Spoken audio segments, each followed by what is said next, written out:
How have you been? Yeah, interesting, isn't it? I mean, this whole year has been. I mean, I haven't been doing my main job, which is touring with Lana, and but it's meant I've had to step up some things that have been paused because I've toured an awful lot over the last sort of 9 years. I've been producing some artists and doing some bits and bobs when we pause the tour. So we tend to tour for sort of 6 to 9 months of the year. And then when I get back to New York or whatever, I can do remote production or I can produce artists here or whatever. Sometimes people come from the UK to New York for a month and I'll produce them or whatever. So there's been an awful lot of remote, obviously. So people, like say if I do a remix for someone or I'm producing like a Swedish artist at the moment and her original producer she just did some basic recordings and then they send the vocals and the piano to me and then I build it from there sort of thing. So it's easy to do that stuff with the glorious internet. I haven't been, I've got a bit more hands-on just by the very limitations of being on your own and not being able to work with people. I mean, I'm doing a few little collaborations, masked things in New York. So we recording with a couple of different sets of people, but everyone's masked and paranoid. And then you have a coffee and a ciggy out front, out of the enclosed area. But yeah, mostly it's been an excuse for me just to up my game, not be reliant on like studio engineers or whatever. So if I'm tracking drums, just get good. Just do it all yourself.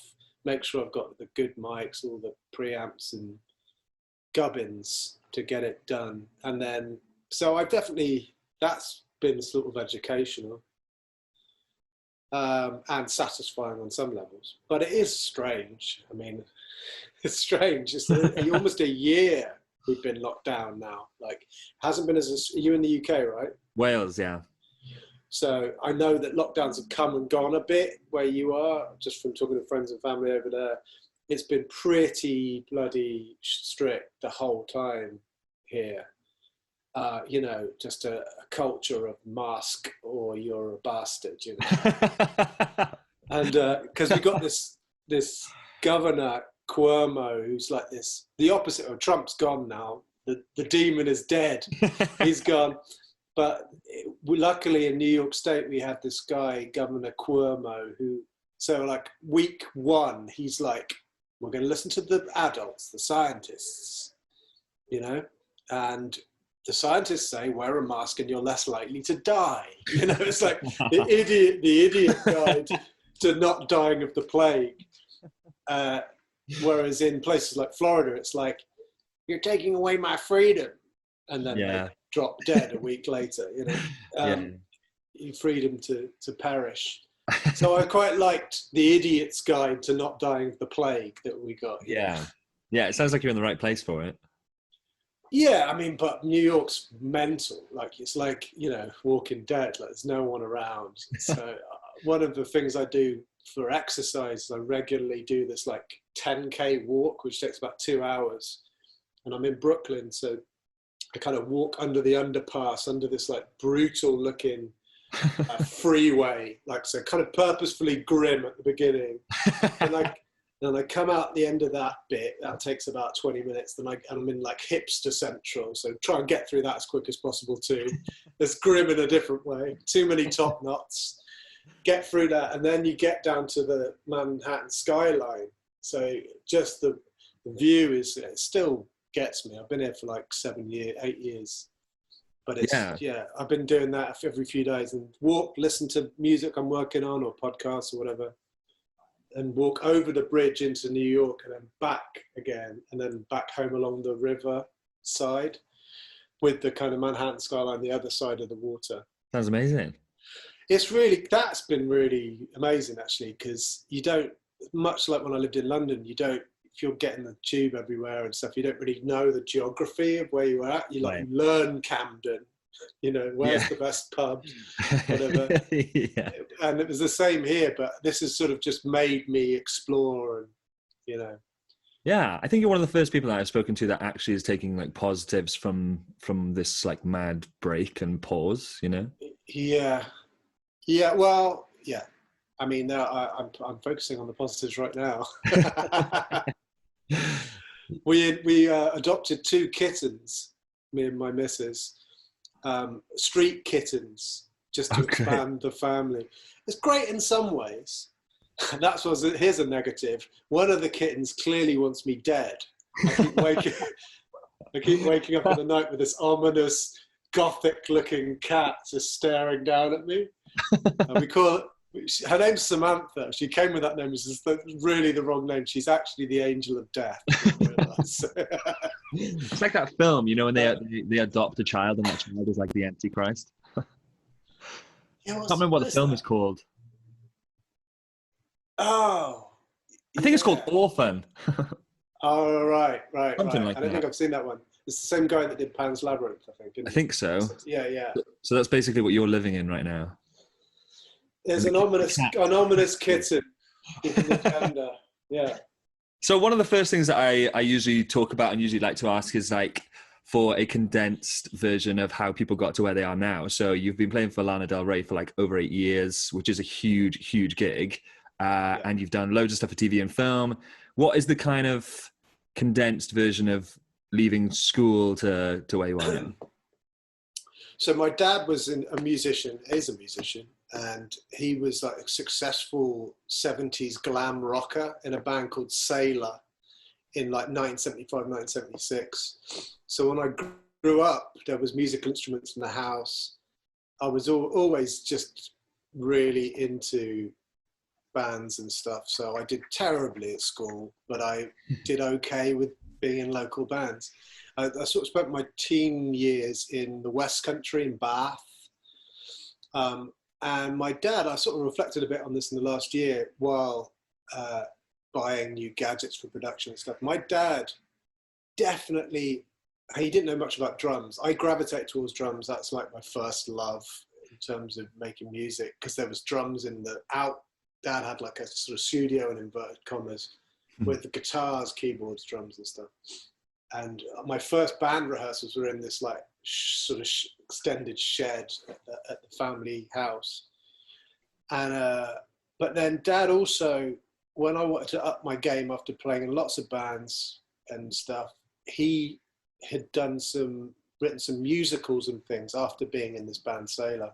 So he had some early production nous, and he definitely got me started, you know, beat programming, capturing audio, recording early on, so like 20 years ago, and gave me the basics, which I caught on straight away, because I was just so sick of drumming for bands where people didn't seem to be as enthusiastic or as focused, or, you know, singers with a great hairdo and that's it, you know, in terms of if they spent half the fucking time they did on their bloody quiff as they did on writing some decent songs.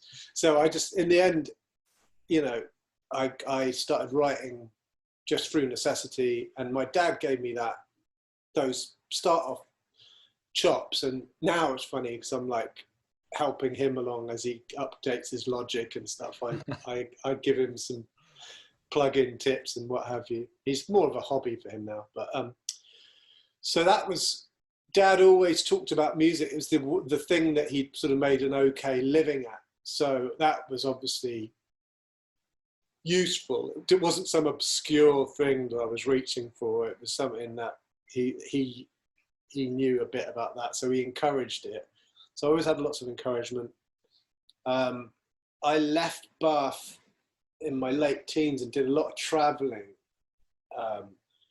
Essentially, you know, it's a big town, Bath, but it is a provincial town, and it's, you know, at that time I was devouring the NME and Melody Maker and things like that, and it was around Britpop, so 90s. So I was like, I knew Camden was the mecca for music, you know, like at that time. I know it's sort of different now. It's more like East London, Hackney and stuff if you want to do live music. I mean, Camden still has things going on, but it's not the Mecca. So I did travel for a few years and played in a few things. Went to Jerusalem, ended up going there first randomly, and helped run a hostel for about a year. Wow. I still think that was like I was a receptionist in this hostel with like backpackers in the old city in like the Palestinian bit, like by the like the ancient looking bit that you see in like Indiana Jones or whatever. It's like at the Bible. That's where I was, you know, steadily drinking beer and trying to get a girlfriend. But one of my fellow receptionists in that hostel had the best, like a sack of like CDs, and I got a kind of education, even though I played in like indie bands and stuff in the UK. I suddenly got all the 60s, all the 70s, all the interesting electronic craft rock, you know, like, you know, German shit, the birth of techno. This guy was just an awesome, well, sort of a big brother figure. And that really educated me, informed me. I'm sat in this random, you know, reception desk in the old city of Jerusalem, learning about Kraftwerk and Neu. So that first, then I went to Copenhagen because I've got Danish Icelandic relatives. And one of my buddies I met in Jerusalem were like, where do we travel to next? Copenhagen. We met some Danes there. And then after about 3 months of like hosteling in Copenhagen, I joined a band with an Irish singer and a Danish bass player, and played a few clubs and stuff in Copenhagen. So my drumming chops were improving. I already had the passion and some vibe before I started traveling. Like I drummed for a few years as a kid and whatever. I certainly was cocky enough anyway. I had some sort of belief. Joined this band, and then they were like, okay, we're done with Copenhagen. We're moving to Dublin. Do you want to come? So I just like moved to Dublin with these two random blokes. One bloke called Hamlet and the other guy called Ulrich. Fucking weirdos, both of them. But that, I always wanted to go to Dublin, so it was an excuse to do that. And then, you know, I was a bartending the whole time, so I ended up working in Dublin, playing in this kind of dodgy band. It wasn't very good, but that I appreciated the ambition and the excuse to travel somewhere. The guy Hamlet was originally from Dublin, so he knew people in the Irish scene there and some label stuff, and he helped me get a job in a nightclub. So I'm then pulling pints in one of the main venues in Dublin, playing in that band, and then started playing in a few other bands. But weirdly, I think this is before I'd moved to London, you know, as a professional musician. Having played in like clubs in Copenhagen, then Dublin, Dublin suddenly, after about 2 months of being there, playing, like working in one of the coolest clubs and seeing all the local bands and talent coming, you know, I was like, this town's too small. I'm going to do my, you know, I was born in London, but was brought up out of London. And I was sort of had the courage or whatever, you know, to go to London. Then I did the equivalent thing. So I left that band, went back to the UK, and then just immediately got jobs, like bartending jobs in the heart of Camden. So that time was the Barfly, which was the Monarch, which was like the main, you know, during the week time, if you had a buzz band coming through the enemy, or you know, like you'd have the on the radar piece in the enemy, the talent spotting bit that was kind of linked to the cooler, you know, John Pearley type world and John Kennedy is, you know, and people like that. XFM, their buzz gigs would always be at the Monarch or like the Dublin Castle. So both really close to each other in the heart of Camden. And I was bartending for about 2 years at the Monarch, and a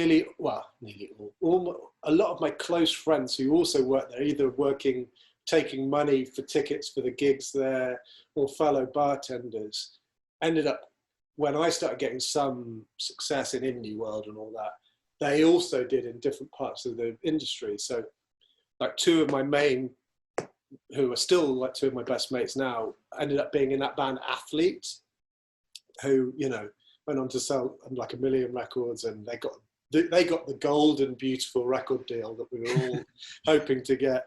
Whereas I started a band, Repairman, which is a duo, which I sang and played drums and everything in, having played in lots of indie bands in London and very hip hop and stuff. I made my own project. And the first thing we released in Repairman was on Fierce Panda, which is this small indie label that they discovered Coldplay and Pulp and stuff. It's like a tastemaker label.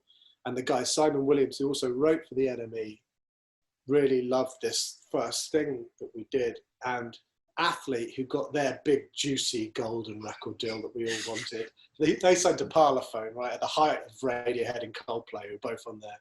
You know, their lives were changed.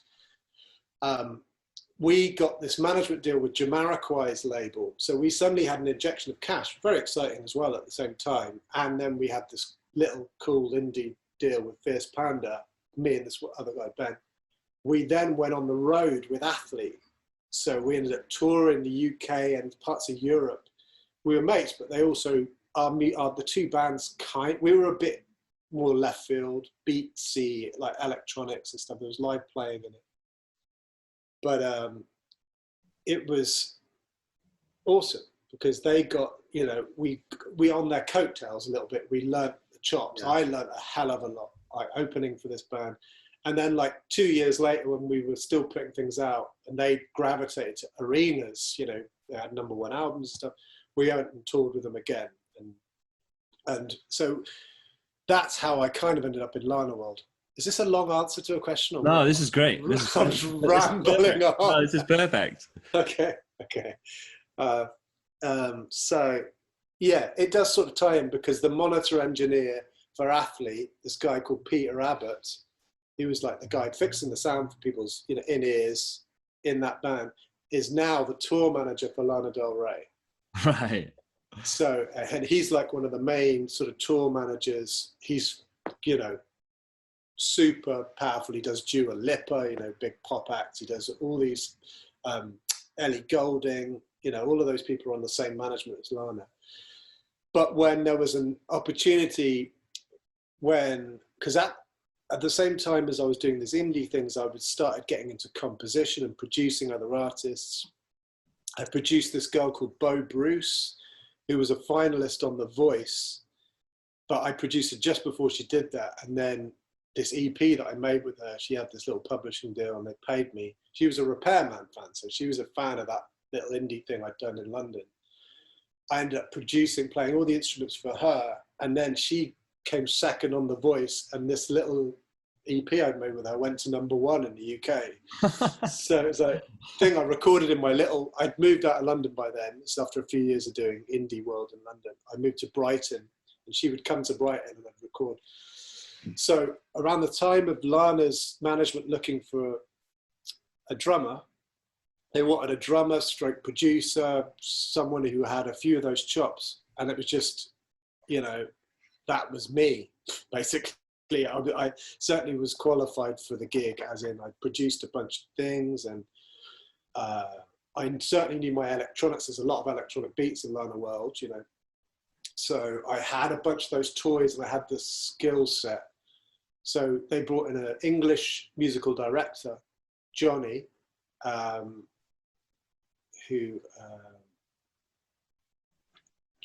who's now gone back to what he did. He composes like for TV and stuff, but he was a great electronic producer. I knew him through Athlete World as well, as a little community. He was in a band called Weevil. They also toured with Athlete, but then he got hired by Lana's management to sort of really focus the band, because Lana had been touring for a year or so, but the arrangements and things weren't as focused. So he came in, they hired a string quartet, he was putting up like musical scores. They wanted a new drummer that had some of these technical skills. And so I did this like little audition and then didn't hear anything for ages. I'd also sort of moved away from session drumming. I was still doing bits, but the summer before I auditioned for Lana, I did a tour with this band called Diagrams on this label called Full Time Hobby, and I drummed, and it was great. This guy called Sam Genders, great songwriter. He's in that band Tongue, also Tuung, who I really loved, like electronic folk and 9-piece band, everyone doing harmonies, really ambitious, kind of odd band. And then this was his side project. I toured Europe with him as a drummer, and then was like, God, I fucking love drumming. Like just love it, and love the connection. And also something about, I'd been doing like commercials, like I'd gone down this kind of corporate road of scoring stuff. So I'd just done a Coca-Cola advert and a Ford advert, writing music in Brighton, which paid very well, but beat the shit out of me. It's like dealing with these corporate scenarios where you've got like 12 chefs all sort of pulling your piece of music left and right and rinse you of all urges to ever make music again. So I've just done these two things, and then I thought, I'm going to just do some drumming alongside the, you know, I was doing documentaries and things too, and loved it. And then, as if by magic, this opportunity to audition for Lana came up. I was like, yeah, I'm going to give it a go and really try and go in with some good ideas. So I had this, for the audition, I was like, I want to do, am I just talking too much? No, this is literally exactly what I was, Okay. this is exactly what I was looking for. Sorry, man, I'm just rambling. No, this is literally perfect, because I think for so many people, I could ask 20 different musicians the same question, and every single one of them would have a different answer. Right. So this is perfect. Luckily, I've also had 3 cups of coffee, so you're getting like, I'm about 10 BPM faster than I should be. What was I saying? So then you had the opportunity to audition for Lana. Oh yeah. So then I was like, okay. And I talked briefly to Johnny, who ended up musical directing for that short period when I first joined. It's like, how do we do, a lot of her stuff is very slow tempo, like these big bruised ballads, hard, you know, always has been. I still think that her best stuff, she just kills the ballads, you know, but often they have huge beats and things. It's like, how do we do electronic music with this almost static she was? I mean, she does much more dancing now. She's flanked by 2 girl singers, and they sing together and they do these kind of Shirelles, Motown-y little moments, which is really fucking cool. But a lot of the time she is just locked in the moment, singing the song, you know, quite static, just lost in it. And that's the way it should be. It's totally honest, and that's who she is. But I was like, you know, what can we do? Other aspects on the stage can be more animated, can be more exciting. And like me and my Icelandic roots, I was like, I want to be a fucking Viking. I want to have a standing kit. So I got built an electronic kit with 2, like a large floor tom the size of a jazz kick drum. It is actually jazz. Now I've had my CNC kits built. We have it built. So my second floor tom is a standing kick drum in a second drum kit. So I have a snare, various pads, external pads and stuff, SPD, you know, Roland SPDX, which is the main drum brain. And plumbed into that, there's a trigger on my standing kick drum and all this. It worked. To cut a long story short, I did one song standing up, and they filmed the whole thing like in CCTV, like black and white. And so I'm standing, playing stuff standing, and then on some of the more traditional arrangements, like at the time in the audition was that song Ride. I don't know if you know that one. It's a good, beautiful ballad, still one of my favorite things to play. It was more of a kind of out and out indie kind of rocker, but then there was a couple of moments where Rick Rubin produced it, very fucking good producer. And in what he'd done with one of the hits, and I managed to pull it out before I did the audition, was there's like a floor tom with all these delays on it, so boom, boom, boom, boom, boom, you hit the thing, like almost like a dub reggae odd thing that's slightly out of time with the song. So I was like, if I can get that sample in there too. So I'm doing an indie rocker thing, but on the verses, I'm also on the 1, the 2, and the 4 has this dub thing. So that I did that in the audition too. So I think even though the past drummers and stuff had used pads and things like that, I'd really looked hard at the production and also thought hard about how do we make this unique and interesting without fucking with what she is, which is this wonderful, you know, singer. Yeah. Unique vibe. So yeah, I did that thing and then didn't hear anything for weeks. Went back to thing. I thought, well, it's a shame if that doesn't happen, but you know, I'm not going to weep over it. You know, also, you know, I hadn't really been like, been very busy trying to do this other stuff, compose, and did a couple of bands where I was just solely singing, playing guitar at that time, kind of folky bands with like 4-part harmonies. So I was doing, you know, I was certainly was stimulated by the music I was making at the time. And then like 2 days before Christmas 2012, I got an email saying, all right, Tom, what are you doing for the next 6 months? And I hadn't heard anything for weeks, and it was like, fucking hell. And it was, it was really funny how weird some things are. Like my mum, I'd gone for this Christmas Eve walk with my mum. Hadn't seen her for ages. Hadn't seen her for months. Been working away and what have you, touring with this other act and stuff. And I just said, you know what, Mum, I'm really up for. I'd love it if that Lana thing happened, or you know, and I really want to explore and do the States. Like I'd been to America a couple of times to do a couple of gigs for little projects or whatever. And it was just like, you know, I finished that sentence and the email dropped like the next day, you know, it was like really kismet, gleeful moment.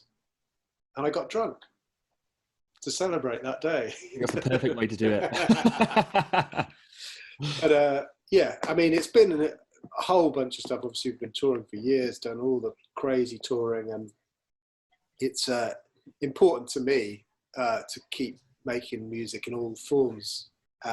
But the Lana thing and the adventure that is Lana is extremely rewarding, epic, you know, wonderful gig. And, you know, you get all the visas. Another thing as a UK guy, it's really, you probably know this from traveling and stuff, you need certain visas for certain territory. So I can live here, you know, guilt-free with all the hard to get visas suddenly get a lot easier when you're playing for an artist that pays millions of tax dollars. Somehow that helps. Yeah. Because she is like huge time, isn't she? Yeah, man. I mean, she weirdly has never had like song massive hits, like single songs, like the remix of Summertime Sadness, which she's not crazy about. She got a Grammy for that, you know, but it was a remix of this song, this kind of house version. But we play the original version live, you know. But she'll drop an album and it goes to #1 internationally, like 26 countries. Yeah. Like she's an album artist. People want that as ear candy. It ends up being the soundtrack, which is what you realize. The shows, people are fucking devoted. Oh yeah. Completely demented. Some of them are, you know, but totally in love, and it's really beautiful. Like the majority, 99% of, you know, of the people there are just diehard fans, man. And you know, that's the best part of this gig is the connection between the fans and the music. And every show, and I've played hundreds of shows, played video games, for example, hundreds of times, never done a gig without playing that song. And it's still hairs on the back of the neck most nights. You just see how connected it is, how crazy, people go out of their minds sometimes. So you got people crying, you know, it's like, so that is fucking unique, you know, just to be there and be helping, be the portal to bring that to the humans. Yeah. Also because we don't play a bunch of shows in a town, for example. Like we played New York and New Jersey. Played New York one festival once, played New York, a little club here twice, or like a little theatre twice, and played an arena in New Jersey since I've been in the band in 9 years. So if you can get, if you are from New York State or New Jersey and you see Lana's playing, you know we're not coming around for a while. Yeah. So it's like, you know, it's a euphoric for humans. That's been the soundtrack of your life for a while, you know. Yeah. And what's she like? What's she like to work with? She's adorable. She's like my sister.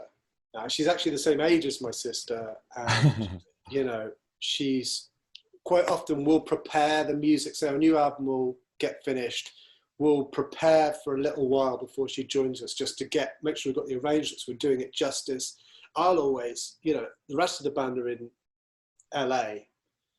I'm in New York. So something drops, I'd be like, I'm going to learn this stuff on my own, make sure if I haven't, you know, played on it, because I'm the live drummer essentially. I'm the live touring drummer. She's had a bunch of different people come and go.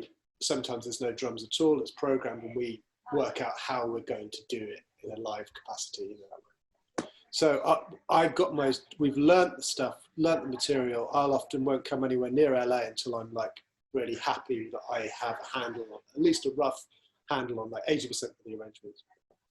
So when she turns up, we're just ready to, you know, receive her and make sure that everything's cool.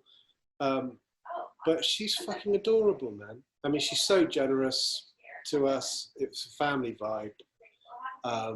You know, she'll just treat, there's like 5 of us. So there's the 2 girls, Alex and Ashley, and then Blake and Byron and myself.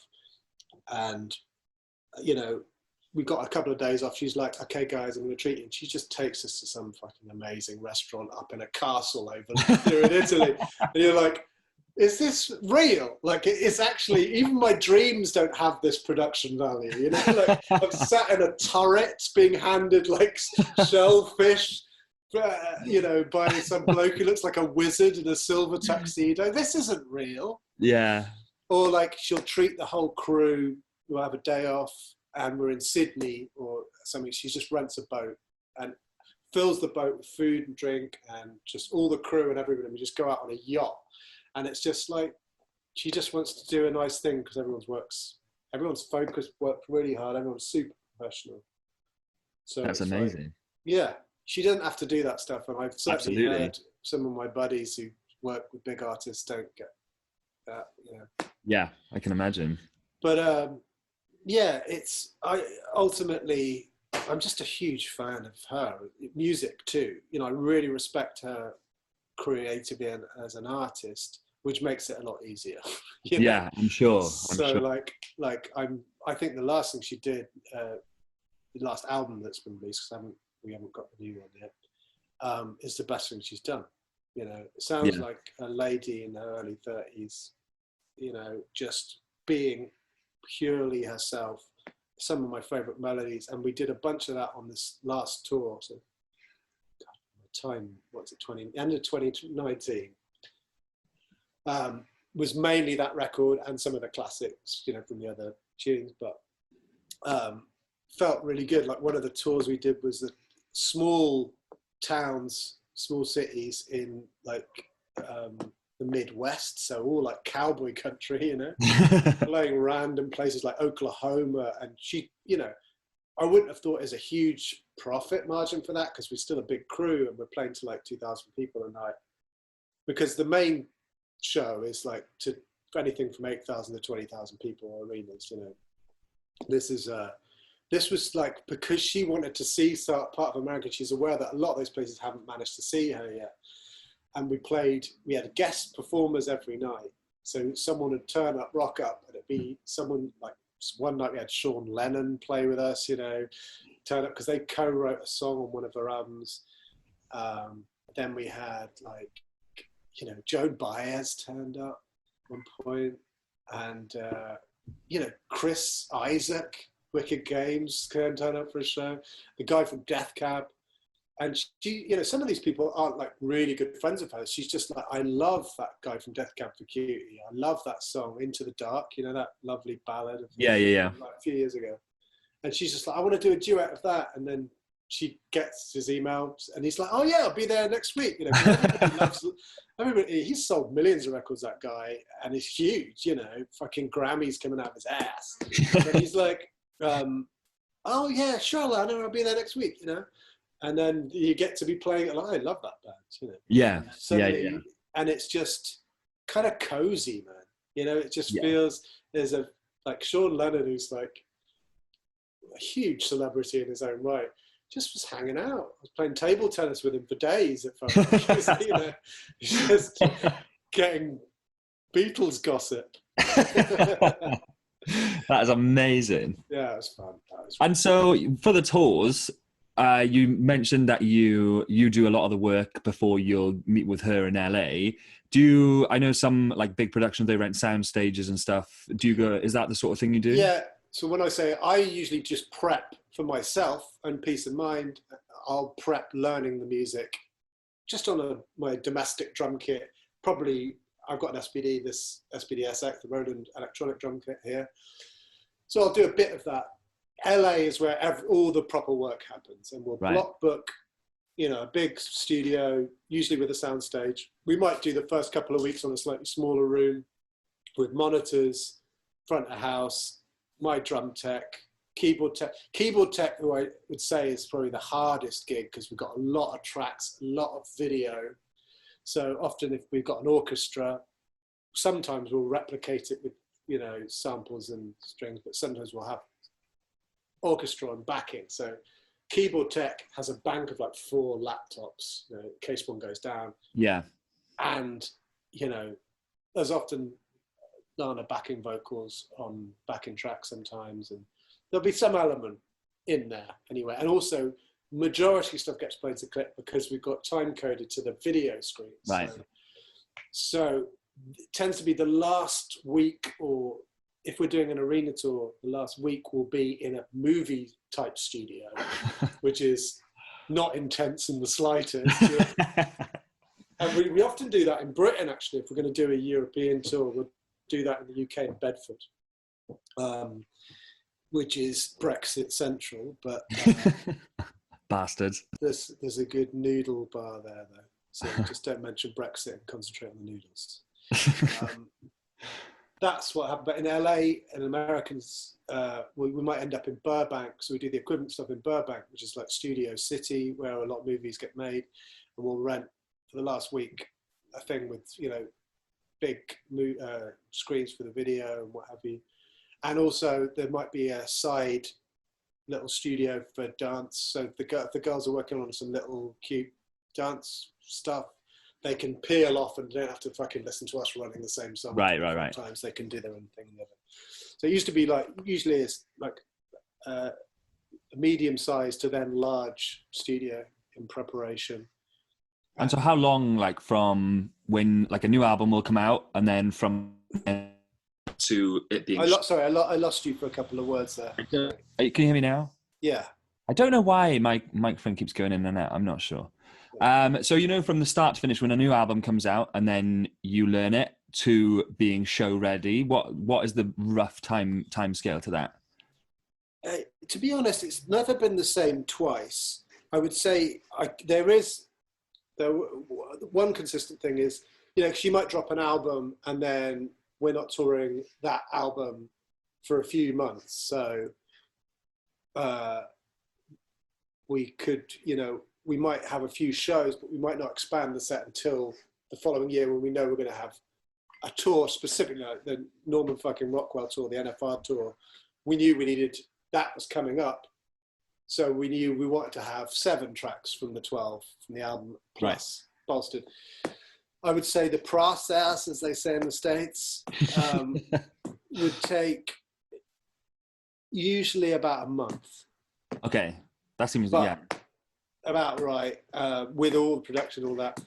But before rehearsals start, the keyboard tech, whoever that may be, we've had the same guy, mostly the same guy that's died, Johnny, for the last couple of years, who's decked out his gig to colleagues or whatever. But he will be preparing tracks and samples because we use Mainstage, you know, for the keyboard, for Byron's World, there's a semicircle of different weapons. Some, you know, he's got some standalone keyboard stuff, but keyboard tech will be prepping sounds, working out tracks. You know, Blake, who's more like musical director, as is Byron, they'll be prepping stuff a couple of weeks before I join him in LA. Blake will be preparing sounds from the record, just getting everything ship shape so it's not faffing, because that stuff takes fucking hours. Yeah. And also, you know, if say there's a new track with a bunch of orchestral stuff on it, you need to get those stems from the producer. Quite often the producer, whoever it may be, has moved on to doing bloody Taylor Swift or something. The last thing they want to be doing is finding old sessions of songs and bouncing that stuff. So it makes a lot of sense for Byron, Blake and Johnny to be prepping shit so that, you know, these stupidly expensive rehearsal spaces that we get to, you're not faffing around trying to find some dodgy keyboard sound. Yeah. And so how many songs in that month? How many songs? So I would say usually 6 to 7. Well, we usually learn everything. So a new album comes out, we'll do, I would say, 95% of the songs from the record. Okay. We'll be prepping that, even though she's already, quite often she'll say, I want to do these 5 or 6 from the album. We will learn everything and we will have them. We'll get them show ready sonically because of her connection she has with her fans, the relationship she has with her fans. It gets like bloody karaoke. Like they'll start chanting. One sect of the clan that is Lana fans will get together and all have hearts cut out that says, play, you know, I'm a flying hamster. That isn't a song. But, you know, like a specific, a fucking obscure song title. And you're like, what the fuck? And you're like, oh, that's that B-side from... And so I've got in my withered, haggard brain, there's about 65 Lana songs, you know, 30 of which we've played once. Right. But I would say there's usually like a solid, you know, set of 14 songs. Okay. Right? You know, which is half new stuff or just over half new stuff. Then the classics, you know, make sure there's things like Summertime Sadness, Born to Die, video games tend to be in all those things.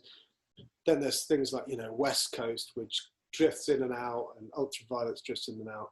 But we'll make sure we've got them, you know. Yeah. A lot of it's muscle memory. We've never had a break this long before. Yeah. You know. Yeah. So that's going to be weird. Yeah. And obviously for you guys, obviously everything is show, right? So for Carnival, we do about 250 songs in a month. And so, but everything's to book. You can do a lot of it to book. Oh, you're reading, sight reading. Yeah. So it's not disastrous, you know? Like, that's a lot of bloody songs, man. Yeah. Yeah, I did a thing right at the beginning of lockdown. So I was like, oh, this could take forever. I'm going to have a little cheat sheet thing. So because I have all my click tracks and backing tracks and things. And so I made like a little playlist of like 30 songs. They're all like verse choruses. And so every few weeks or every couple of weeks, I'll just do it. It's like the longest fucking exhausting medley ever. It's just a playlist on my phone, but just to keep the muscle memory. Yeah, there. that's a kind of idea. Yeah. I just like to go back to rehearsal world feeling as prepared as possible, and it's actually really fun as well. Like you're like, oh, these old friends, I haven't heard you for a while. Yeah. But 250 songs. You got a book, but you must look at it sometimes and just go, what the fuck is this? Yeah, I think sometimes the difficulty can be is that, say you've got a variety night. So we work 6 nights a week, about 4 hours a night.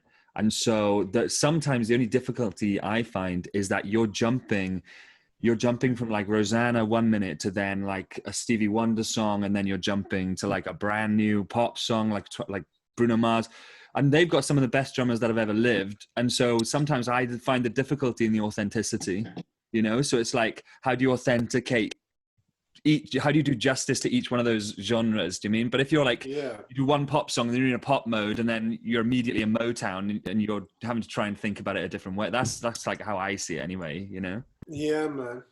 Yeah. like there are some fucking amazing drummers in the world, Yeah. you know, but my favorite drummers are people like Ringo, you Yeah. know? Or like Stevie Wonder's drumming when he's playing on his own stuff. It's the pocket, it's the feel. Less is more. He might throw out some fucking wild backwards fill or something. You go, oh, why is it that choice? And you're like, oh, because it's fucking awesome. And he just does it, you know. Yeah. But, you know, these gospel guys, it's amazing and it's mind-blowing. But it's never been something that I've longed to be able to do, or you know, it's fucking impressive. But it gets a bit like sports to me. It's like chops is like fine, but I don't want it anywhere near any of the music that I listen to. Yeah. You know. Yeah. You know. But I guess with what you're talking about, it's like leaping from one pocket, one feel to the other, and just knowing, you know, going from Rosanna to a Stevie song, yeah, what's something incredibly white to something really fucking funky. Right. The African American fucking rhythm section. Yeah. Yeah, you better fucking. Yeah, I think that becomes like muscle memory too, though, right? Like, you run those things. Absolutely. I mean, you play them, you know, like you said, like hundreds of times. We do 6-7 month contracts, and you're playing the same stuff every, like each night of the week is a dedicated night. And once you've got your repertoire of like 200 odd, they kind of stay the same. So it's like you, when I prep for the ships, if we already know, if our MD has already sent us the set list in order, I do exactly the same as you and just run the whole night as it would run. Yeah. To kind of like you, like get into that mode of just like show ready, because it's kind of easy to like play one, to have a drink, you know, like, like go to the bathroom or whatever, and then come back and play the next one. But that's not how it works, you know, when you're there. Yeah. Yeah, and it's also really different as soon as you got some adrenaline, throw some adrenaline into the pot and some humans, you know. I mean, I can only imagine what that's like. We play, you know, there are some small ships and some big ships. So we play to like a decent number, but I saw a picture on your website of you playing Glastonbury Pyramid Stage, which is like my dream gig in my whole life. If I'm like 80 and I get to play that gig, I think I'll die happy. So what was that like? It was singly the most intense and wonderful gig I've ever played. I'm from the West Country too, man. You know, like I went to Glastonbury. I am a fucking professional musician because of that stage. Yeah. Like I watched The Cure. My mum used to sell hippie beads and rugs and shit when I was a kid. And I went to Glastonbury as like a 13-year-old, and I saw The Cure, who were my favorite band at the time, and the Happy Mondays and people on the Pyramid Stage. And it was like, the crush was crazy. At one point during the Cure show, a girl died for 11 seconds, was dragged out of the crowd. A helicopter landed, resuscitated her. She's fine. She survived. The Cure stopped. Helicopter flies off, and the Cure kicked back in. I remember getting through that gig, like watching that gig, because it was my favourite band. They were at the prime. They're Boris Williams on drums. He's really fucking amazing drummer. Was the best era, best Cure records, best of the Cure stuff, best drummer, and it changed me forever. Just that gig, just the intensity of it and how good it was. And my mum was also a masseuse at the time. And about 3 weeks after that show, I came down to my kitchen, and Boris, the drummer of the Cure, was sat at my kitchen table eating toast. And looking like my mum had she'd got deep tissue, great for drummers, you know that, having a fucking massage after. Yeah. He just had a massage in Bath because it's near Real World Studios, Peter Gabriel Studios, and they've been recording there. And I just went, I love you. I literally said that. And, like, I was so there, and I was just like, that gig, and he was like, oh, it's the best gig we ever played too. And whether that's true or not, he was just and he gave me all this sage advice. He said, you know, just play along to stuff you like, and yeah, really. But that was that stage, and then it was things like Radiohead in '97, which was voted, you know, best gig, probably best televised gig you know, on the BBC or whatever. And it was fucking, you know, that was everything. And, you know, I saw people like Blur and just Paul McCartney, I don't know. And hundreds of little bands as well. It just seems, it was church, you know. Right. You talk about that, and then all the other fields and tents. Glastonbury was just the thing. And I could see it on the calendar, you know, it was 2014. And we'd done a bunch of big festivals elsewhere. And, you know, so we were there, and it was the Ultraviolence year. So we were tight, man. There was like 4 pieces, the original bass player, or second bass player, Kevin, Blake and Byron and me. The girls weren't involved at that point, so she wasn't flanked by the backing singers. It was kind of more of a little rocky outfit. We were hitting, like, I watched back some of that stuff now, it's like, we were fucking rocking out, man. It was like, it was a little bit more like sensitive or something. Could have been that we were adrenaline and everything as well, but 2 gigs before the Glastonbury show, having had played all these blinders, like I was like really enjoying it, we had a technical breakdown in Berlin playing this huge festival. All my shit died, and like the triggers weren't quite working, things were coming out the wrong ways. It was like the drum tech, I think, had made a little errors. Original drum tech, not Will, who I have now, is a fucking star. So some weird shit had happened, and it really got into my head. I'm like, I'm playing the Pyramid Stage. Everyone I've ever met is going to see it on live TV, and I'm going to be there weeping with the fucking chicken sound coming out of my snare drum. You know, like, just like, I catastrophized. It was like panicky shit. And, you know, the night before, and I hadn't been back to the West Country for a while, so going back to my part of the world, you know, knowing Glastonbury's coming, and the gig after the Berlin show, some other weird shit happened with like the keyboard rack went weird, and I just wasn't feeling 100% confident, you know. And the night before we stopped, we were staying in Bristol, so like an hour and a half or an hour drive from Glastonbury's site. And I switched on the TV Friday night, so we were playing the Saturday night, and Arcade Fire were closing the Pyramid Stage. Fucking amazing set. In fact, a buddy of mine who lives in this neighborhood has become more of a friend now, was playing saxophone with them as well. So I see this thing, sweet guy called Stuart Bogey, and I switch this thing on, and I see my field, like the Pyramid Stage, like I've been to Glastonbury 10 times as a punter, and I see this fucking huge, everyone's with the flags and the crowds, and I just went, this is going to be fine. I just suddenly knew. I was like, this is fucking it, man. You know, like, and feeling really kind of emotional. And the next day, we were driving from Bristol, and I just pumped Arcade Fire in my headphones, like as we drove onto site, right? And we're driving through the mud, and like onto the Glastonbury Festival site, and I'm like fucking pumping the Arcade Fire, ignoring everyone else is talking. I'm like, this is just about me, and I could just see the Pyramid Stage, and we're driving through the fucking fields, right? You drive into the back of the Pyramid Stage, so you're driving into like a Star Wars fucking spaceship, right? We come out the thing, and we open the splitter van, come out, and fucking Robert Plant, the singer of Led Zeppelin, is stood there, and he knows Lana.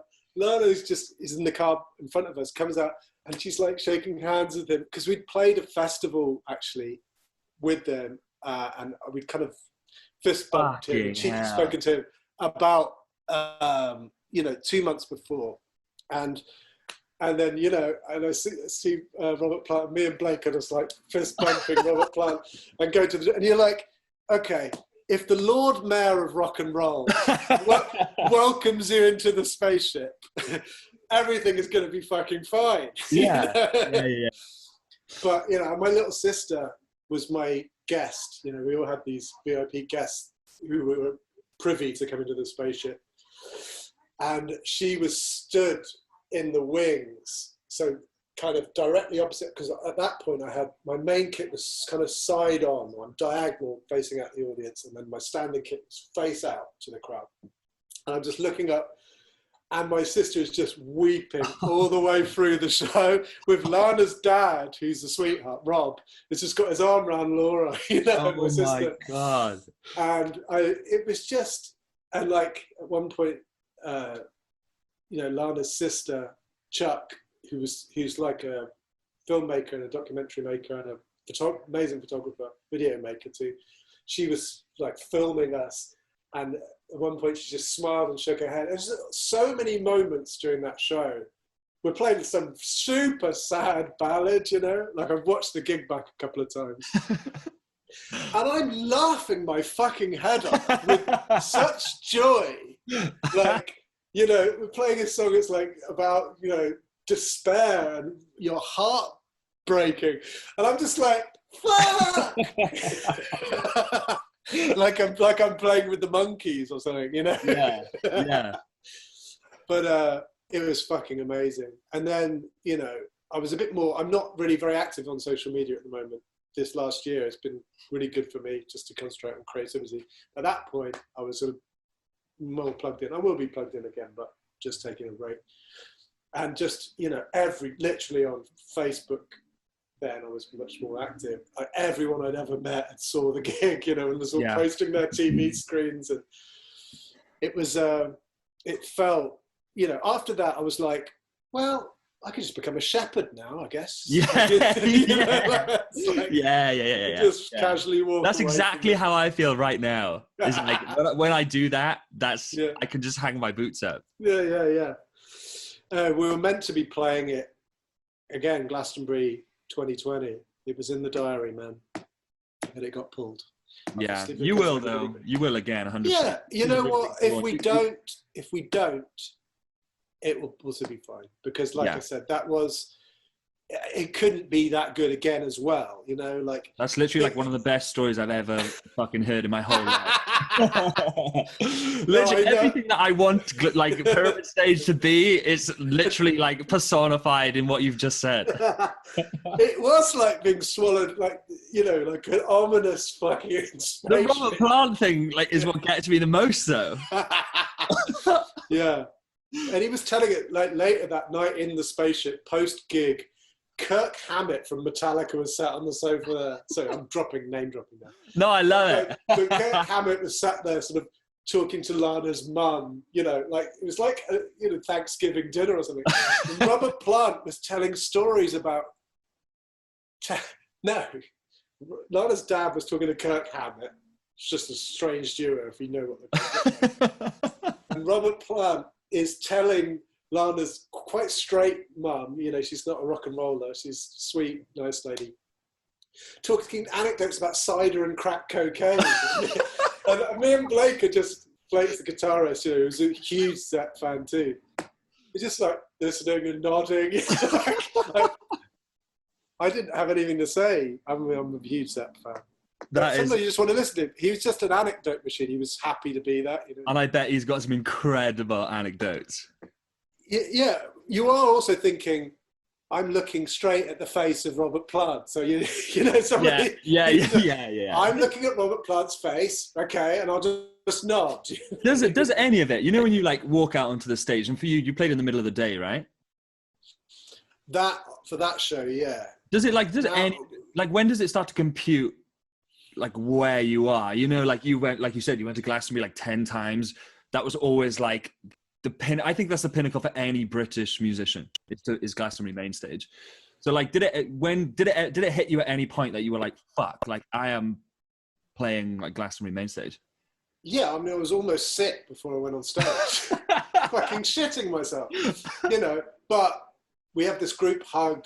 It's sort of prayer in inverted commas, but there's not much religious about it. It's about kind of, let's fucking do this. And it can be any number of things. It can be Lana just talking about, I want to focus on this and that. And then one of the other guys will say, you know, let's just feel it's connect. Let's do, you know, God knows what we say. Sometimes if we're nervous, it's like gibberish, but we're having a hug, you know, having a bloody big hug.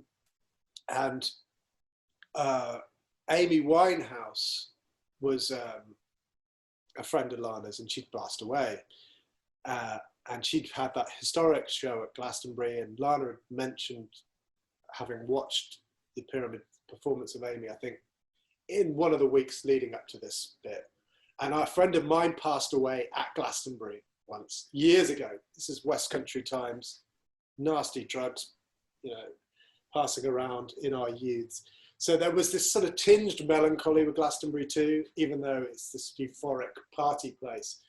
I'd mentioned that to Byron as well. You know, this crazy, this horrible thing happened, as well as all these amazing.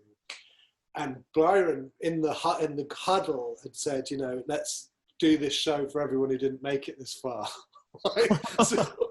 so I'm like, fucking choked up, and it was just couldn't have been more fucking epic, you know. Yeah. It's like, you know, and then my sister weeping didn't bloody help either, although I ended up cackling insanely with joy. So yeah, but yeah, that it was impossible to escape the enormity of Glastonbury, but you do get desensitized, like things like Coachella is, for the Americans, is their Glastonbury. Right. And it just doesn't, to me, it pales into insignificance. It's an Instagram facey fest, selfie fest. FaceTime. Yeah, I'm getting all my modern phrases mixed up. But, you know, there's still fucking hundreds of thousands of humans there in shades. But, you know, I remember feeling almost zero nerves for that. But the rest of the guys were like, it's all about Coachella. It's all for weeks. Whereas for me, I'm like, this is all, my life is all about the spaceship and that meadow, you know. So it's a different thing. So, you know, and then playing things like the Hollywood Bowl, you know, which we've played twice now. And we had a bunch of guest performers for that on the last tour in 2019, the NFR tour. And that was, for Lana, even though we're playing all these other fucking huge shows, that was the thing for her. Right. She knew. So everyone kind of has their own one. Totally. And I get to that, and I'm like, it's more like, well, this is a fucking cool space, you know, like, isn't this lovely? And I'll FaceTime my dad and show him the thing. It's like, oh yeah, I've got the Monty Python video of that gig. So he'll appreciate that. But yeah, it's weird. Like, I do get nervous sometimes, but it's for random things. It might be because you haven't slept enough, and then you just get in your own head a bit, and it'll be for a fucking 2,000 seater or something, you know. Right. We all got fucking nervous in Rio, which was the biggest show we've ever done, and it was Sao Paulo, and it was 200,000 people, and it was basically, there's a slight slope on the field, but looking out was like it was people up to the horizon, right? So it was like Glastonbury. I think we had the second biggest crowd that year. Dolly Parton on the Sunday had a slightly bigger crowd. You know, we bow down to Dolly, of course. Yeah. But there was 120,000 people at Glastonbury. This was 200,000 or whatever. And the thing with Glastonbury as well is it's a live TV thing, so that's the added shit yourself factor. Yeah. But this was also on live TV in Sao Paulo. But something about the energy, it's South America, and you know, she has these Spanish moments singing in Spanish, so she has a real connection with South America and Spanish talking countries, and Portuguese and stuff. And that show, and it was just, I just remember like this fucking electricity in the air, man. It was like static energy, and I'm looking out for, you know, to the horizon with humans, and it's and as we come on stage, fucking Eddie Vedder is there with a bottle of wine. We'd met him before, really sweet bloke. And his daughter is a huge Lana fan. And so he's dad number one. So if he turns up at a show, he's got his daughter and her mate there. So, you know, but it's like Eddie Vedder's there. And then there's just drones. Now you're not allowed to fly drones because it could be any number of bad things could happen from that. There was like drones just flying around my head, and you know, and there's something about it was fucking boiling hot. You're like playing in a sauna too, and it was like midnight as well, and there's the time change, So I was really out of sorts, and everybody was spaced out of their fucking minds. And we had it was an hour set, and because it was being televised too, we were meant to stick to this thing because they have the subtitle that comes up on the screen because you're going to play video games now or whatever. And I think we got 4 songs in, and then Lana said, "Okay, guys, what do you want to hear?" she just was like, "Fuck it." She's like the most punk rock of all of us at times, like. Yeah. And you know, we ended up playing half the set was like, wasn't rehearsed or wasn't like even in the thing, but it was like really special show, man. It felt really special because it had no idea it was going to go on this crazy journey, like playing. I just can't even imagine what that many people would look like. Yeah, it's like sparks. I don't know. It feels like when my mind's eye, the fucking air was crackling with electricity, is what it felt like. And you're just literally, it's an ocean. You're looking at a pink-ish ocean going to the fucking skyline. It's really surreal, you know. Yeah. I got really drunk after that show too. Yeah. There's a photo actually of me with my arm round Eddie Vedder and a Corona. It's like the nicest cold beer I've ever drunk in my life, you know. So it sounds like you've met like quite a lot of people that you really like admire and like within the music scene. I mean, well, someone like Eddie Vedder, right? Which, you know, obviously I was a fan of Pearl Jam years ago. Haven't really kept up with it. He's just an absolute sweetheart. And for me, like, I've met and shaken hands with a lot of successful musicians. That doesn't mean you've necessarily had a connection or whatever, but it's like, oh yes, you know, you're that bloke off the telly. But you don't say that, but you know, it's like, you clearly are that. Yeah. I remember we played this charity gig for Leonardo DiCaprio has this thing in the south of France where they auction off all this stuff and all the money goes to climate change.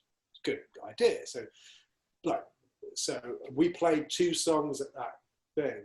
This was like 2016. And it was like fucking, I mean, this is pre-Kevin Spacey being caught. It turned out that he's not the nicest of humans. You know, one of the auctions is a day, you know, one-on-ones acting training with Kevin Spacey. Now that seems really ominous. Go to a private room with this fucking terrifying predator. But you know, prizes like that, and then like from The Revenant had just come out, Leonardo DiCaprio film. So he was selling off like the map and the belt that he wore on the thing. But and Bono was there in the front row on the front table, and then who's that annoying little twerp? He became hugely successful on YouTube. Really good friends with, I can't remember his name. He's a pop star, one of the biggest pop stars in the world.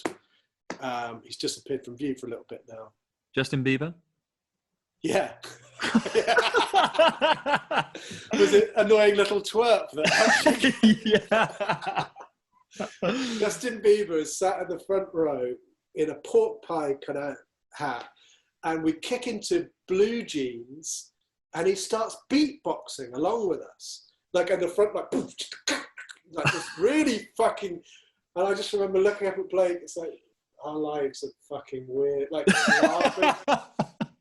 But then I came off stage, and Bono goes, "You fucking rocked, man," he said. So I take that. So I have exchanged words with Bono, or I received that papal exchange from him.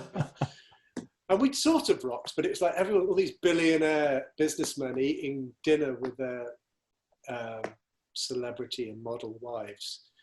It's a very strange thing. And they barely clap at the end. Like, yeah. You know, they don't know how to appreciate. Right. People did some things for you. But I remember going side stage afterwards, and I hadn't seen Leonardo yet. And I just stood with the monitor guy, and he said, "I think Leonardo DiCaprio's here." I went, "Oh, all right." And I looked around, and he was stood like about a foot, like I could have kissed him. He was that close to me, but he was just there. And I was like, I just could have wanted to reach, just touch his face. There's a reason why he's one of the biggest movie stars in the world, because he probably is, you know, the most beautiful creature I've ever seen. Yeah. It's just like, he looked just like Leonardo DiCaprio. Right. And he's just there, you know. So that was a funny moment. Just like, did you say anything to him?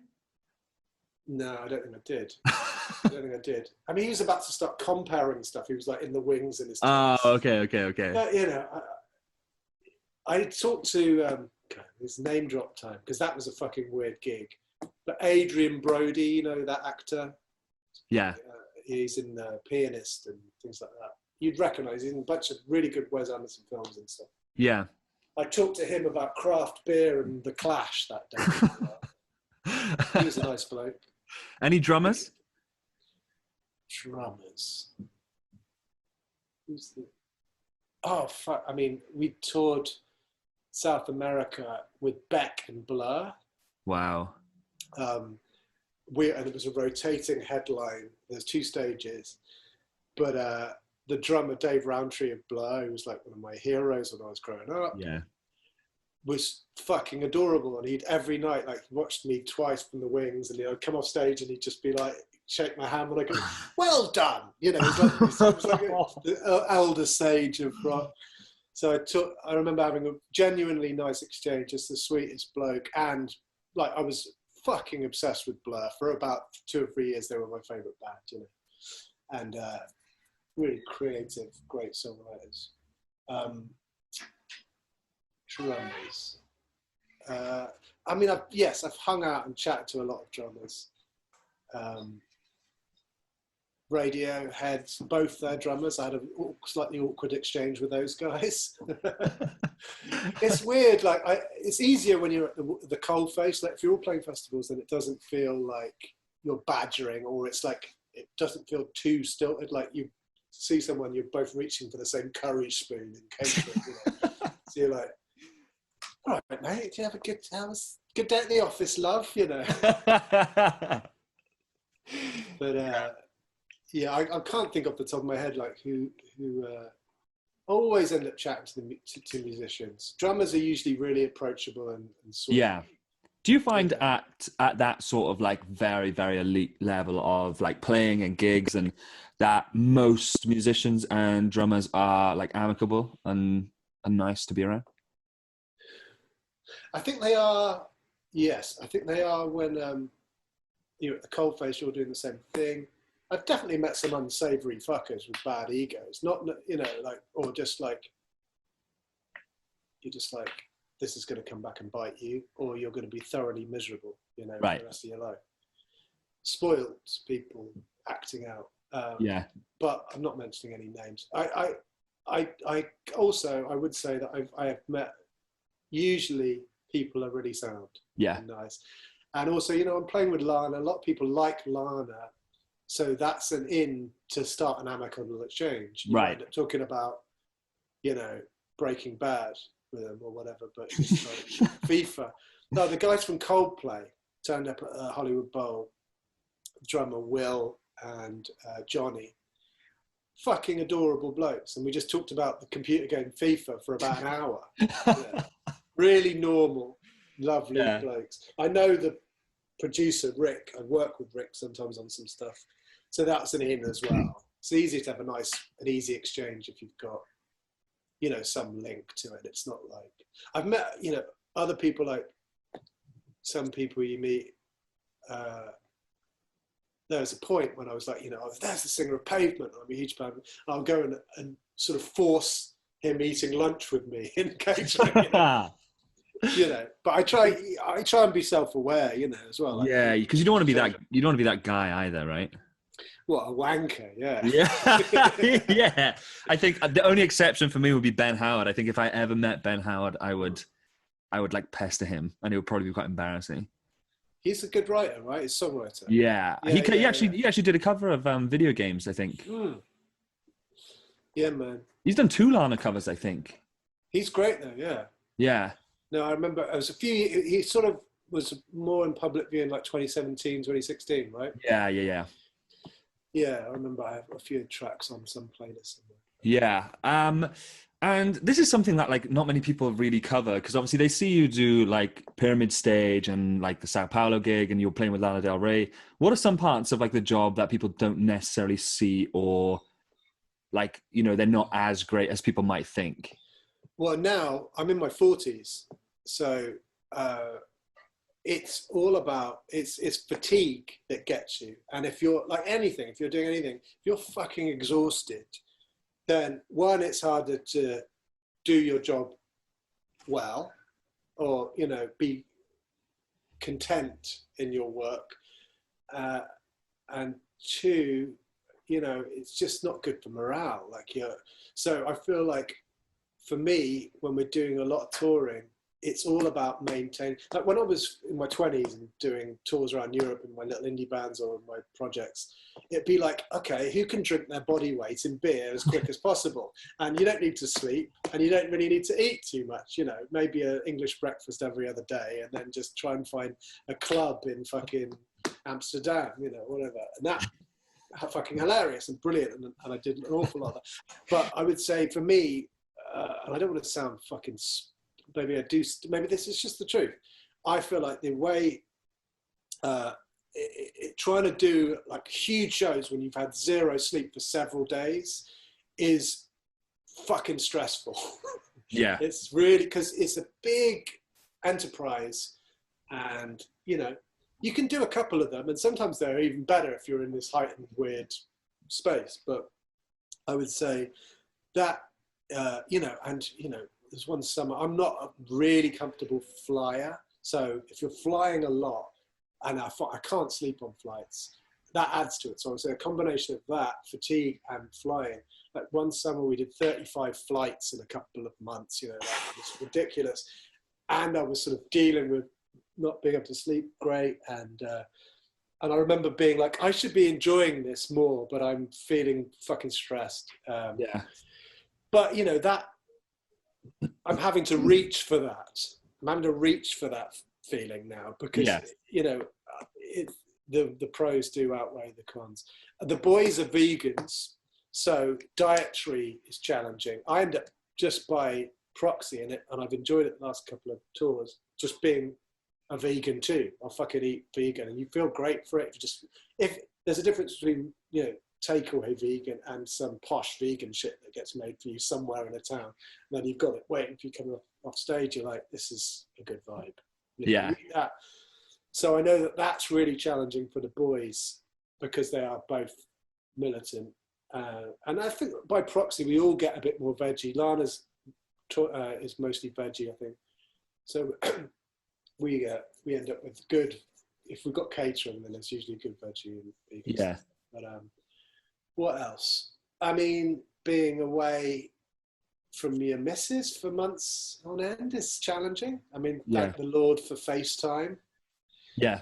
You know, I don't have kids, but I know people in our team, you know, like our monitor guy, says it feels like fucking heartbreak, him being, you know, being away from his kids. So that's the obvious shit. Yeah, I think a lot of people don't see the sacrifice. You know, they just see like the tour pictures, or in my case, the beach pictures. You know, they see they see a Bahama beach every week, and they don't see the fact that I don't see like anyone that I'm close with for 6-7 months at a time. You know. Yeah, man, it's fucking challenging. But like you said, the job is fucking sick, so it's it massively outweighs it. But there are, you know, it's nice to be real sometimes and not painting out. People lose their shit. Like when you get touring, like, you know, if you don't manage, you start partying a lot, that really can take its toll. You know, if you stick 14 hangovers on top of each other, you get people getting fucking depressed and shit. You know. Yeah.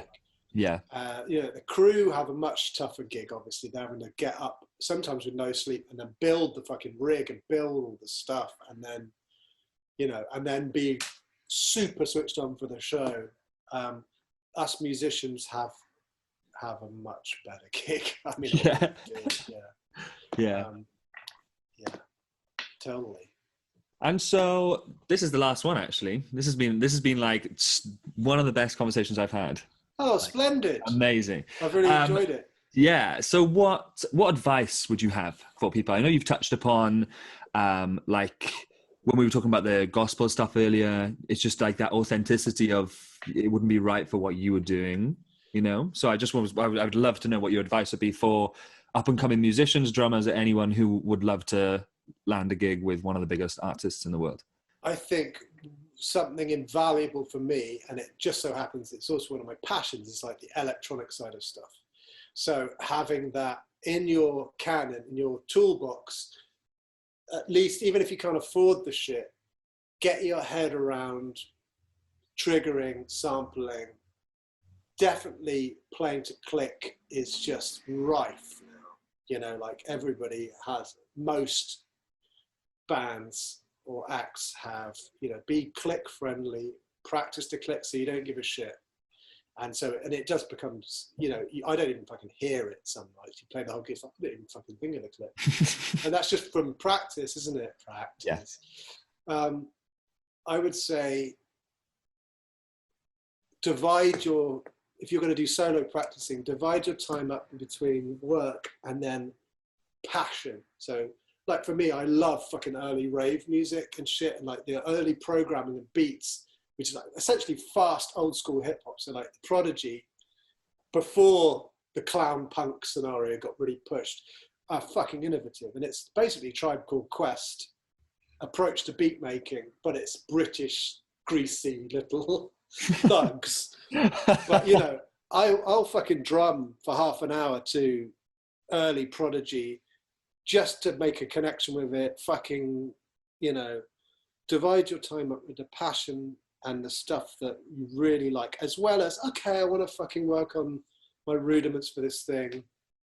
And I feel like the really good shit now, when I do drum sessions, I'm doing quite a bit this last year, I've surprised myself, and it's often some unique shit that I've done has been because I've had these crazy, you know, solo rehearsal times playing with, you know, playing against things that aren't necessarily traditional click tracks. So essentially, if you're playing to electronic music, that's a click track because it's a fucking robot beat, you know. Yeah. So I do a bunch of that.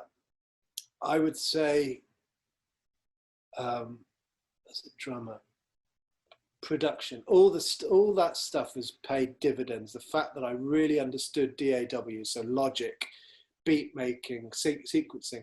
You know, you can get your head around GarageBand initially and just some form of that stuff. But, you know, I would say it's definitely a very useful part of being a team player now on something this level. There'll be times when it's like, oh, fuck, you know, there's some horrible sound in a sample. Like there's just a notch that works really great in the record when it's compressed in a certain way. But then when you get the raw thing, I'll be like, I'll fix that, man. You know, and so the boys are working on something, and then I'll just noodle away. I'll clean up the sound a little bit, rebounce it, drop it in the sampler. And it's something about really understanding what that is as well, the process of production on some level. You know, you don't have to be making Grammy Award winning records. It's really fucking fun as well, making beats and stuff.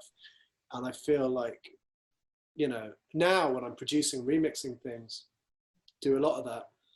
You know, I'm always, even if I'm remixing, I'm putting live kit on stuff, but I'm marrying it up with electronic beats.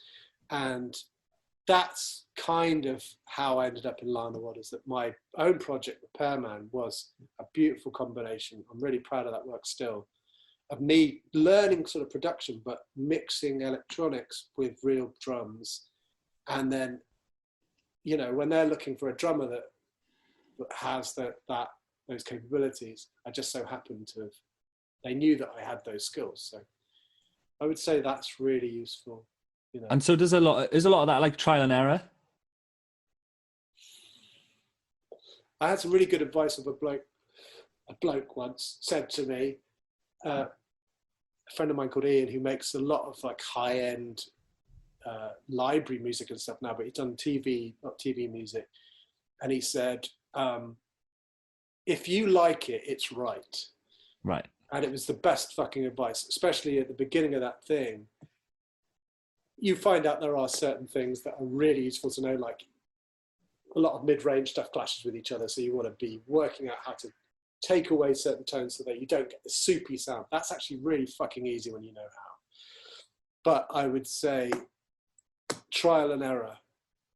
You could make stuff really quickly. Fucking YouTube is just a gem. When I get a new plugin now or something, there's some sweetheart nerdlinger out there that's showing you a tutorial on this one thing.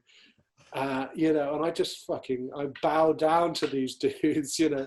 Like, whenever I get a new bit of kit, I'm not reaching for the manual. I'm going on YouTube, and you can be up and running in 30 minutes with a new drum machine thing or something. Like, it's really fucking, there will be a good, I'd say 99% of the time, there'll be some bloke or lady person might show you something, will be able to show you that thing on YouTube. So it does feel daunting.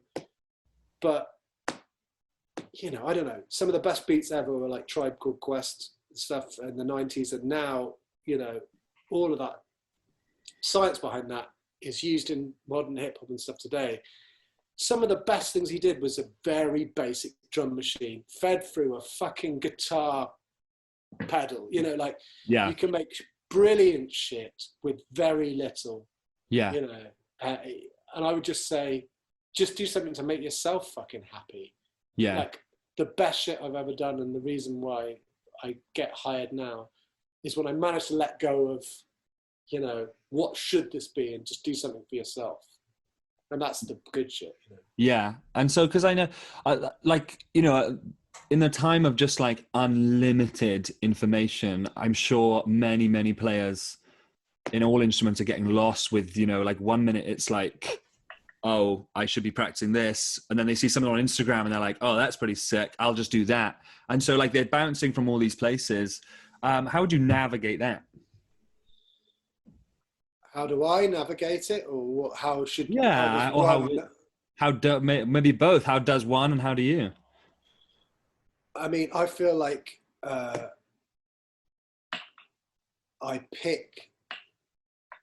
got a clear sense of what I want to be as a drummer. And that, it might be learning an electronic trap beat and wanting to know how to play that with the fucking mental hi-hat pattern and the same swagger in the pocket. So I'll learn, you know, Denzel Curry fucking hip hop beat, and I'll learn how to do it because it's a nice, interesting challenge. I also want to know how to build it later. But how do I navigate it? I've got my, you know, few things that I really like, and I just want to get better at them. So there's a tiny bit of jazz, you know, I might play along to Miles Davis.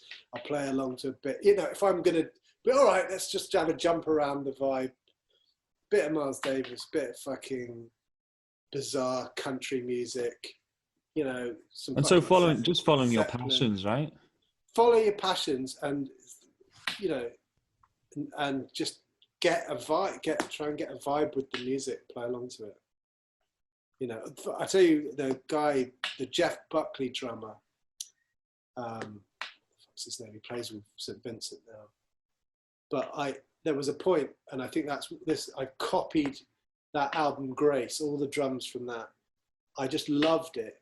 And what it was is, you know, he was a huge Bonham fan. He was a huge, I picked a thing and I just fell in love with it. And I just practiced that one thing that I knew I really loved. And now, still now, I'm throwing in these odd little tom things. It's all from 20 years ago. Yeah. You know, and it was a good choice, that, because it has jazz, fucking really interesting rock, and groovy, heavy shit in it. I don't know if I'm answering your question. I'm not really a drummer's drummer. It just sounds like you've always been authentic to yourself, which is, I think, can be quite hard for some people who don't have a sense of self, maybe. But from you, it sounds like you really loved electronic music and you just followed that. And it wasn't like you set out and you were like, oh, there's this girl called Lana Del Rey and I'm going to go and play for her. It was more, they came to you because they saw that you were authentic, right? Yeah, they wanted someone who could twat the drums sufficiently as well, which, you know, I drum like a maniac in Repairman, although it happened to be beats in it, and they knew I had that bit. But yes, I that's lovely of you to say, and I think, what's the fucking point otherwise? Right. You know, it's such a hard industry. I feel like the good shit comes from when you're passionate and you have a love affair with the creating the shit. Yeah. I'm definitely waffling now. Couldn't end on a better note. Well, I just want to thank you so much. Like I said, I will remember if I ever make it to Glastonbury Pyramid Stage, or hopefully when I do, I will find you and I will message you and I will tell you. If I can, I'll be in there and I'll just have a Robert Plant Marsh. Make sure you know when I'm coming so you can meet me off the bus. And then maybe you can put a wig on and just cry in the side, and I'll be like, oh. Yeah, all of the above will be done. Yeah. For a small fee. PayPal's fine. Fine. But yeah, thank you so much. It's been You're great. welcome, Dan. Nice one. And I followed you on Instagram.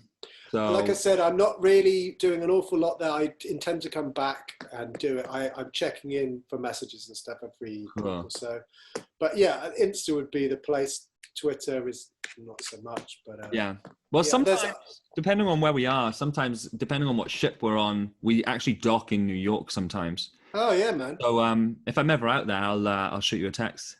Totally, man. We should go for a pint. Yes, you can show me around. Yeah, man.